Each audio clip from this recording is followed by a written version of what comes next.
नमस्कार, आप देख रहे हैं सिटी पोस्ट लाइव। मैं हूं सृष्टि राज। मुख्यमंत्री नीतीश कुमार के बेटे निशांत कुमार को लेकर बिहार में सियासी हलचल तेज हो गई है और इसी बीच अब यह खबरें भी सामने आ रही है कि निशांत कुमार अब राजनीति में आ रही है। खबरें पहले से आ रही थी, पर अब कुछ ऐसे संकेत मिल गए हैं, राजनीतिक संकेत मिल गए हैं जो यह बात को कहीं ना कहीं साफ कर रही है। और इसी बीच में अब निशांत कुमार के नाम पर एक संवाद भी आयोजित किया गया है। और क्या है पूरा मामला, इसके ऊपर जानकारी देंगे सिटी पोस्ट लाइव के चीफ एडिटर श्रीकांत प्रत्युष। तो सर, क्या है पूरा मामला निशांत को लेकर? देखिए, जेडीयू में बहुत दिन से सवाल उठ रहा है कि मुख्यमंत्री नीतीश कुमार जी के बाद कौन संभालेगा जेडीयू को, कौन होगा नीतीश कुमार का उत्तराधिकारी।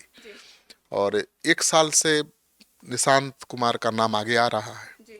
निशांत कुमार राजनीति में आने का संकेत भी दे रहे हैं।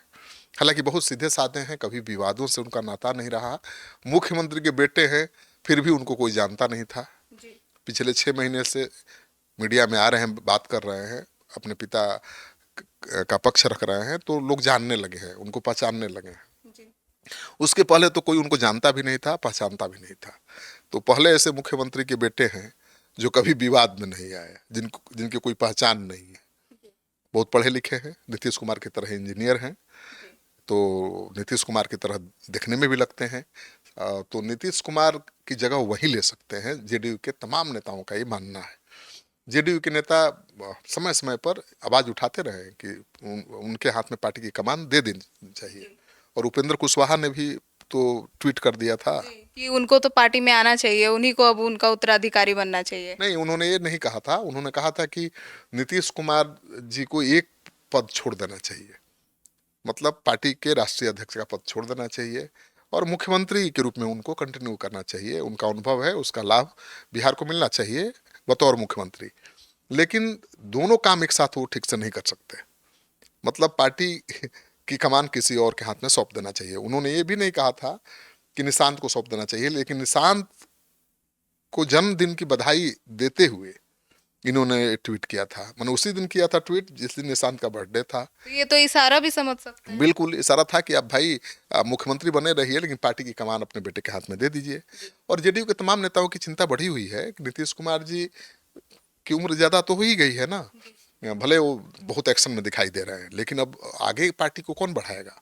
और नीतीश कुमार का स्वाभाविक उत्तराधिकारी तो निशांत कुमार ही हो सकते हैं। सर, तो अब तो इसके राजनीतिक संकेत भी आ गए। अब तो पोस्टर भी लग गया उनके कार्यालय में निशांत कुमार को लेकर। पोस्टर तो पिछले 6 महीने से लग रहे हैं कि निशांत जी आप राजनीति में आइए, निशांत जी आप आगे आइए, आप चुनाव लड़िए। तो दफ्तर में भी जेडीयू का पोस्टर बहुत पहले लगा था, लेकिन आज जो है खबर वो बड़ी है और चौंकाने वाली है और ये साफ करने वाली है तस्वीर। आज ये खबर है कि निशांत संवाद कार्यक्रम का आयोजन हो रहा है, जेडीयू दफ्तर में नहीं, जेडीयू के दफ्तर के बाहर अलग से निशांत कार्यक्रम, संवाद कार्यक्रम आयोजन हो रहा है। इसमें क्या होगा सर? देखिए, निशांत संवाद कार्यक्रम मतलब निशांत पर चर्चा होगी कि निशांत को क्यों राजनीति में आना चाहिए, निशांत के आने से क्या फायदा होगा पार्टी को और बिहार को। तो ये तो साफ संकेत है। और आयोजक कौन है? नीतीश कुमार जी के बेहद खास लोग, जिस पर नीतीश कुमार जी सबसे ज्यादा भरोसा करते हैं, और उन लोगों के द्वारा ये आयोजन किया जा रहा है, निशांत संवाद कार्यक्रम। और वही नेता सबसे पहले आवाज उठा चुके हैं कई बार। नीतीश जी के मना करने के बावजूद वो कहते रहेंगे नहीं, निशांत को आगे आना चाहिए, पार्टी की कमान संभालनी चाहिए। और वही नेता मिलकर के अब निशांत संवाद कार्यक्रम का आयोजन कर रहे हैं। तो बात तो साफ हो गई, तस्वीर साफ हो गई। अब कोई नहीं रोक सकता है निशांत को राजनीति में आने से। नीतीश कुमार ने हरी झंडी दे दी है। बिना नीतीश कुमार का हरी झंडी के कार्यक्रम थोड़े आयोजित होता। बयान देना अलग बात है, कोई पोस्टर लगा दे वो भी अलग बात है, ठीक है ना। पोस्टर लगाने से कैसे मना करिएगा, कार्यकर्ताओं की भावना है, कोई लगा सकता है। लेकिन एक पार्टी के स्तर पर, पार्टी के खास नेताओं द्वारा, नीतीश कुमार के बेहद भरोसेमंद लोगों द्वारा अगर निशांत संवाद कार्यक्रम का आयोजन हो रहा है, तो मतलब क्या है, हरी झंडी मिल गई है, औपचारिक ऐलान होना भर बाकी है, माहौल बनाना शुरू कर दिया गया। तो ये बहुत बड़ा चेंज है, बहुत बड़ी खबर है बिहार की राजनीति से जुड़ी हुई। सर, तो निशांत कुमार के राजनीति में आने से क्या असर पड़ेगा बिहार की राजनीति पे? देखिए, जो बिहार की राजनीति है युवाओं की तरफ शिफ्ट कर रही है। बड़े नेता कौन थे पहले? रामविलास जी, स्वर्गीय रामविलास जी, उनके बेटे ने उनकी जगह ले ली है अब वो इस दुनिया में नहीं है, लेकिन उनका नाम आगे बढ़ रहा है, पार्टी आगे बढ़ रही है, चिराग की अलग पहचान बनी हुई है। दूसरे नेता हैं लालू यादव, जो बूढ़े हो गए हैं, राजनीति अब नहीं कर सकते। उनकी जगह कौन ले चुका है? तेजस्वी यादव। नीतीश कुमार भी उसी उम्र के हैं जिस उम्र के लालू जी हैं, और भाई 5 साल चल जाए, मुख्यमंत्री रह जाए, उससे कोई मतलब नहीं है, लेकिन पार्टी चलाना, मुख्यमंत्री बने रहने में बहुत फर्क है। पार्टी को बहुत संघर्ष करना पड़ता है, पार्टी में बहुत काम करना पड़ता है।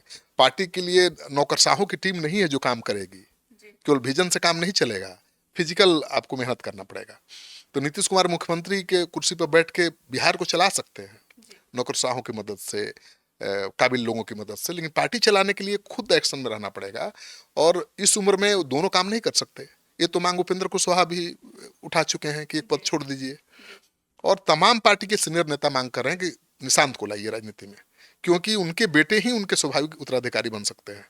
जब निशांत आ जाएंगे, आ रहे हैं, तो मानकर चलिए कि बिहार की राजनीति पूरी तरह से शिफ्ट हो गई युवाओं पर, क्योंकि प्रशांत किशोर भी चुनौती बने हुए हैं। तो अब देखना ये दिलचस्प होगा कि प्रशांत किशोर को कौन टक्कर देगा, तेजस्वी यादव, चिराग पासवान या निशांत कुमार। तो अब ये समझ सकते हैं कि ये 3 युवा और एक प्रशांत किशोर अब बिहार की राजनीति में यही 4 मिलकर भूचाल ला सकते हैं। और भी हैं, मुकेश सहनी भी युवा नेता है, और भी सम्राट चौधरी भी युवा नेता हैं, विजय सिन्हा भी युवा नेता हैं। मतलब युवा नेताओं के इर्द गिर्द राजनीति घूमेगी। तो जो पुराने बड़े चेहरे थे, अब वो किनारे होंगे, धीरे धीरे हो रहे हैं, बहुत हो चुके हैं, और अब युवा आगे आ रहे हैं। तो बिहार की राजनीति का युवा चेहरा दिखने वाला है, और निशांत के आने से जो एक कमी दिखाई दे रही थी जेडीयू में, उसकी भरपाई होने वाली है। बीजेपी के पास तो 2 युवा नेता, 3, 4, 5 हैं, सम्राट चौधरी, विजय सिन्हा, ठीक है, एक अति पिछड़ा का नेता, एक भूमिहार समाज का नेता, अगड़ा का नेता। प्रशांत किशोर तो युवा हैं ही, मुकेश सहनी मलाहों का नेता, वो भी युवा हैं, तेजस्वी यादव भी युवा हैं। जेडीयू में ही कोई युवा नेता नहीं दिखाई दे रहा था ना, तो उसमें भी संजय सिंह हैं, राजपूतों के नेता, ठीक है, ललन सिंह है, भूमिहारों के नेता, और अब निशांत आएंगे नीतीश कुमार की जगह पर।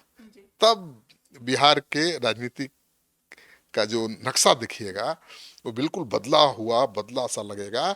बिहार की राजनीति का मकसद बदल जाएगा, बिहार की राजनीति का चेहरा बदल जाएगा, बिहार के राजनीति का तरीका बदल जाएगा, और मुद्दे भी बदल जाएंगे। अब मुद्दे भी बदल जाएंगे, जैसा नेता वैसा मुद्दा।